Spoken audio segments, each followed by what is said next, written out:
Ce que nous observons concernant les rythmes scolaires à cette rentrée, c'est qu'une école sur 5 change de rythme, passe à 4 jours et demi, mais que nous avons dans l'organisation scolaire et dans l'organisation périscolaire, c'est-à-dire les temps éducatifs après l'école, une grande diversité, voire même des inégalités. Le ministre, qui avait fait de l'offre périscolaire la vitrine de sa réforme, eh bien on se rend compte qu'elle en est devenue peu à peu le nœud, un véritable casse-tête pour les communes, et elle en est aujourd'hui le talon d'Achille. Nous plaidons à la fois pour que des financements soient garantis pour les collectivités locales et également pour que pour les 80% des autres communes qui vont être concernées par une réforme des rythmes scolaires en 2014, eh bien, il y ait une concertation approfondie avec les enseignants pour trouver l'organisation la plus profitable en fait, pour les élèves et pour tous les acteurs de l'éducation.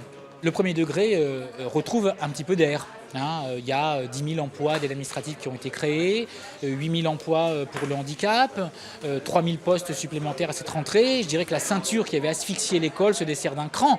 Pour autant, cette école primaire, elle porte encore les stigmates des suppressions de postes des années précédentes.